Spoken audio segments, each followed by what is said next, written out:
morning, everyone. I'm Shin. Allow me to introduce our speaker, Dr. Kong Kin Weng. Dr. Kong is a senior lecturer from the Department of Molecular Medicine. Dr. Kong obtained his Bachelor of Science in Nutrition Sciences from UPM.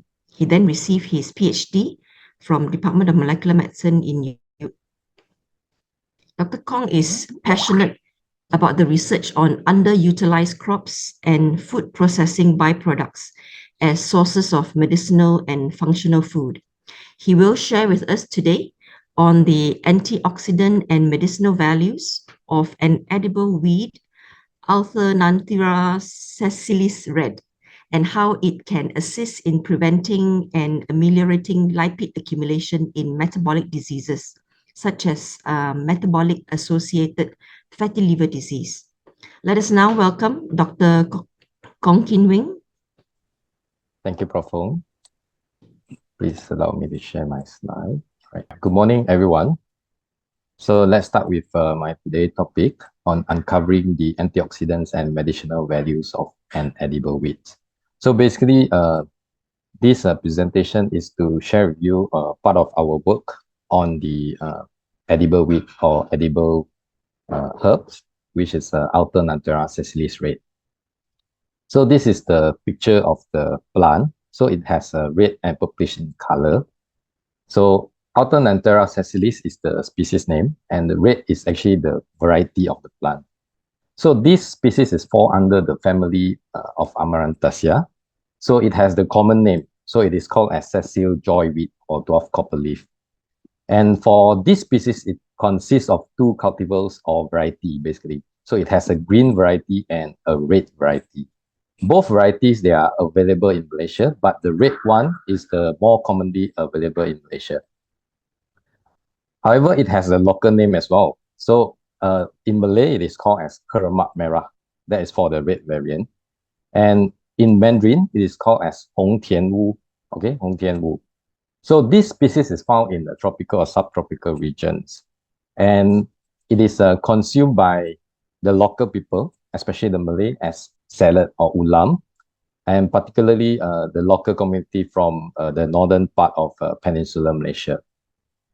Other than ulam, it is also taken in the form of decoction or tea. Okay, the local people, they actually boil plants in the hot water or soak the dried leaf in the hot water and consume it in the form of a tea. Okay, so other than that, it is also used in the form of food. So where people actually cook it or made it into soup and consume it and assume it is beneficial for health. So it is where they prepare it as a soup. So it is considered as part of the Chinese food therapy or Yao Shan. Okay, so let's look at the health applications of this plant, Alternanthera sessilis red. So in this slide, I won't go into details about the green variant. I will just focus on the red variant. Okay, so probably you have seen this plant before probably in the local market or maybe in any farm or garden. So in Malaysia and Singapore, right, the red variant itself, it is actually widely used as a treatment for cardiovascular disease. And also in Singapore, based on the survey by Siu et al. 2014, a lot of people in Singapore, they use the plants for hyperlipidemia and hypertension, and also for other general health. And also by looking at the right-hand side, actually there are media which are reporting the uses of this plant for cardiovascular disease. However, all these uses are without scientific evidence, which has raised our interest to work on the plant. However, instead of directly working on cardiovascular disease, we actually more interested to look at how the plant itself regulate the lipid metabolism at the liver, okay, which is the main organ for lipid metabolism. So from there, we have adopted a cellular model, which is related to fatty liver. So then we relate our work with the metabolic associated fatty liver disease in our study. So for lipid in the human body, lipids itself, they are synthesized by liver or absorbed from food through the intestine. So there are many kinds of lipids that are available in our body, but all of them, they are physiologically essential. However, when there are excessive accumulations of the lipids in the liver, particularly the triglycerides, for more than 10 to 5 to 10% of the liver weight, it will cause a fatty liver or steatosis. So about the steatosis, there's a new nomenclature in 2020, which is called as metabolic associated fatty liver disease. So metabolic associated fatty liver disease, or MAFLD, it is associated to our current modern lifestyle, which is the sedentary lifestyle and high-fat diet. So all this will lead to the obesity and later causing insulin resistance and various metabolic syndromes. Hence, all this condition will lead to the lipid buildup in the liver and resulting in the development of this MAFLD. And it has the former name, which is known as a non-alcoholic fatty liver disease. So they are synonym. So the shift in the terminology has placed a greater emphasis on the inclusionary diagnostic criteria and the presence of metabolic dysfunction rather than the absence of excessive alcohol consumption. So this is about the MAFLD. So MAFLD is issues that gain a great attention worldwide, where the global prevalence of MAFLD has been estimated to be around 25%, and it is quite high in Asia and South America. Although there's no data that are available in our country, in Malaysia, but there's high prevalence of obesity and diabetes mellitus among the Malaysian populations. Hence, it may increase the prevalence of MAFLD in our country as well. So MAFLD, it will become a common health issue, not only worldwide, but also in our country. And until today, there's no specific drugs that can use to treat MAFLD due to its complexity in the process of development. And there are different drugs that actually from to treat other disease, they are being used to treat MAFLD, but due to some intolerability and side effects, so actually there's a need to find out a remedial to treat MAFLD. From there, we are actually looking at the plants to find out whether this plant have any medicinal values in MAFLD. So we have started the work by extracting the plant by using different solvents at different polarities and different temperature. And also we have extracted the plant using water at different temperature as well and different time point. This is to mimic how the preparation of this plant by the human consumption, for the human consumption. So furthermore, we have actually subjected the plant extract to different analysis, phytochemical analysis, as well as the antioxidant analysis by using a different chemical assay. And from there, we have also further identified and quantified the polyphenolic compounds from the extract that are rich in polyphenol. So then we have chosen the extract that are high in antioxidant and polyphenols to further treat it to the hepatoma cell. Okay, so we use a liver cell line and then we induce steatosis at the cells. So there are two types of model that we use in our study. So one is the preventive model where we concurrently treat the cell with the palmitic acid to induce steatosis and together with the plant extract. So from there, we want to see whether the plant is able to prevent the lipid accumulations in the cell, in the liver cell. And then another one is the ameliorative assay where we induce the steatosis first, okay, before we treat the cell with the plant extract. From there, we want to see whether the plant is able to ameliorate the lipid accumulations in the liver cell. So let's look at the research finding. So this table is to show you the extract yield and phytochemical components of the plant. So in general, so the water extract at 50 degrees for 24 hours and ethanolic extract at 100% and 50 degree and 24 hours, as well as ethyl acetate extract. All these three extract actually show higher in terms of the phytochemical components. Then in terms of the antioxidant activities, the ethanol and ethyl extract actually, ethyl acetate extract actually show better in terms of the antioxidant activity as compared to the others plant extract. So by using a DPPH, PEAC, and FRAP assays, so we also compare the plant extract, the antioxidant activity of the plant extract with the available pure antioxidant standard.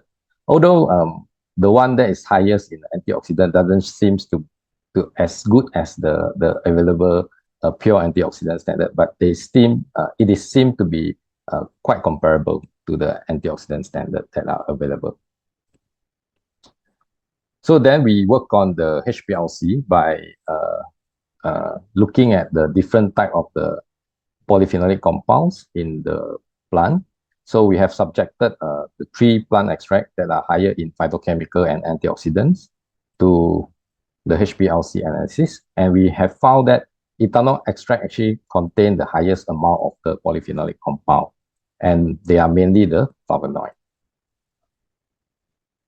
So before we proceed with the cell culture work, okay, to look at the cellular lipid assay, we have first screen on the cytotoxicity of the plant extract towards the HepG2 cells, which is the hepatoma liver cell.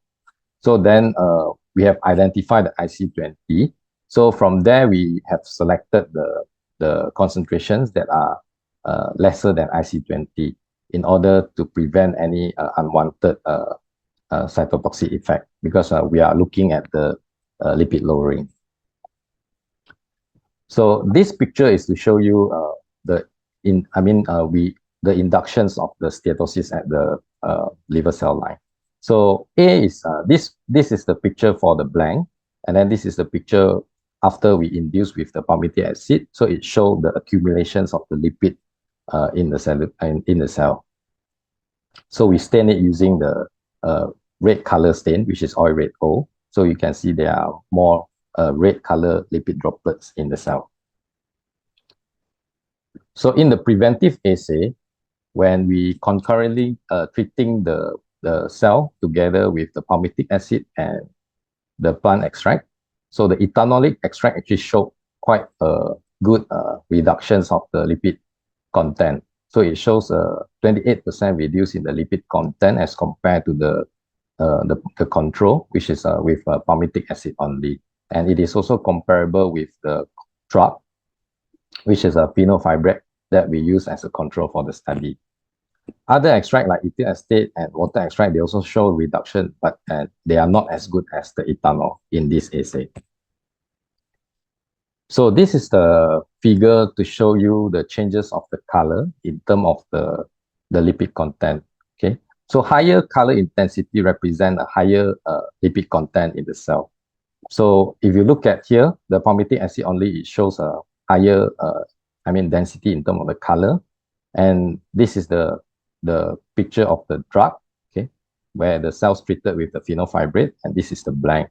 So this is the samples where the ethanolic extract treated to the liver cells that induced by the palmitic acid. It shows a reduction in the color density. So in terms of the ameliorative assay, surprisingly, in this assay, the water extract shows the highest in terms of the reductions of the lipid content, so which is about 30% reduced as compared to the palmitic acid alone.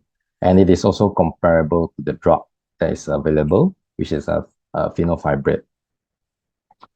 At the same time, ethanol extract also show reduction in terms of the lipid content, although it is not as good as the water extract. So this is the figure to show you the color changes of the inside the cell. So this is the treatment at the 40 microgram per ml of the water extract. So it shows the reductions of the color density as compared to the lower concentration, as well as the palmitic acid alone.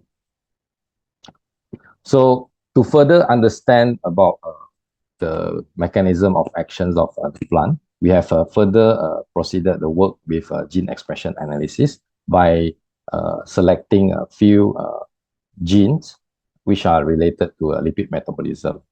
So in general, we have the plant extract itself, particularly the ethanol extract and the water extract. They have regulated the expressions of PPAR alpha as well as CPT1A.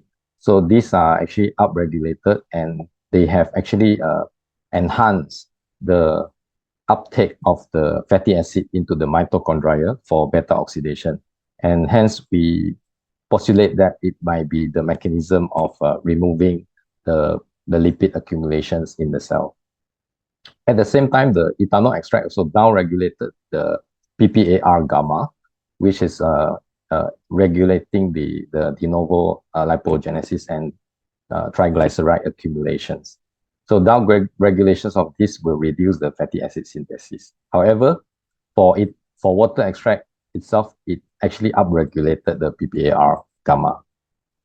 So hence, I think more works have to be done in order to understand more about the plant. So we have further proceed the work with a more advanced technique, which is HPLC Q-TOF MS analysis to further identify the polyphenols and terpenoids or other phytochemicals in these two plant extract, because we have limited standard available. I mean, limited commercial standard that are available. So hence, we use this advanced technique. We can map the data with the available database in order to identify more compounds in the plant. So in general, most of the compound that found in the plant extract itself, either the ethanol extract or the water extracts, they are mainly the polyphenols. And under these polyphenols, they are mainly the flavonoids.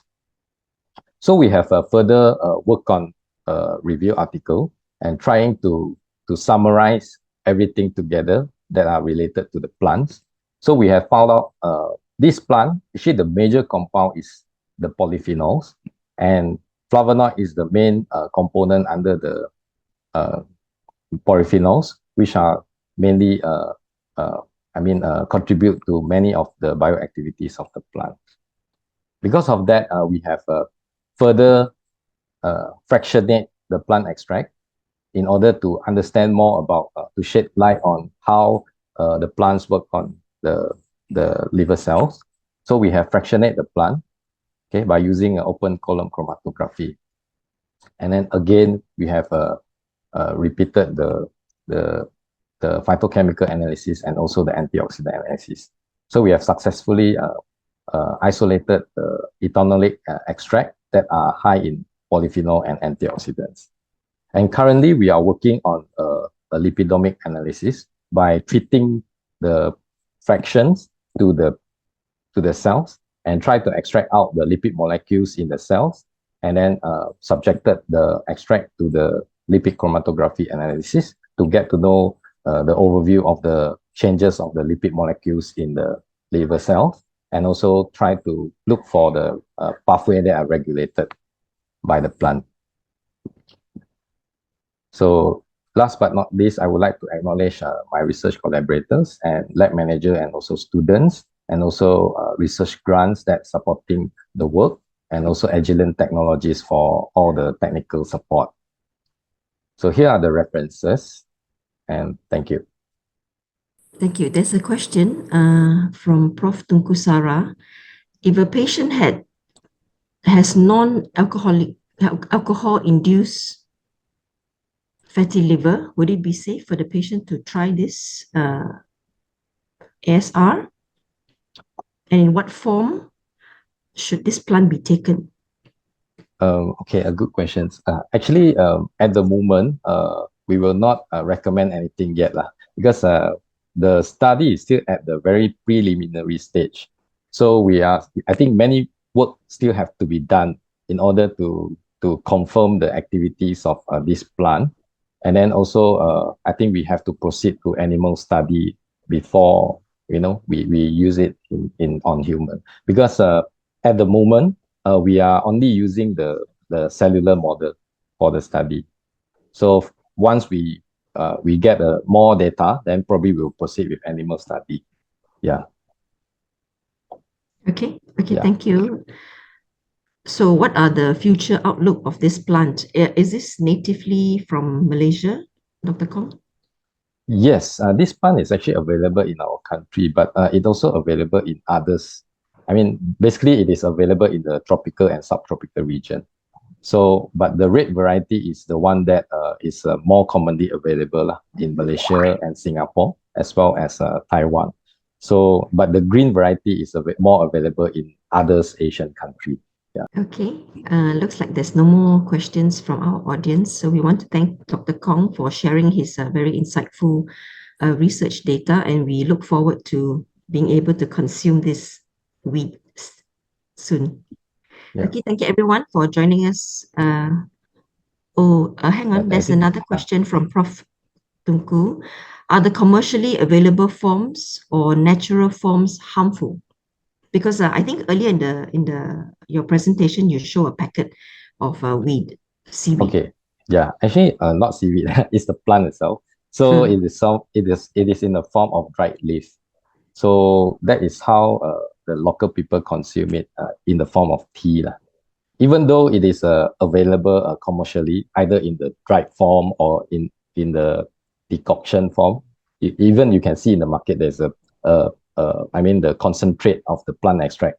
But all those are at the moment, I think there's no proper scientific evidence yet on those products. So that's why I think at the moment, I think it is not we are not at the stage of recommending it to any patient yet. Yeah.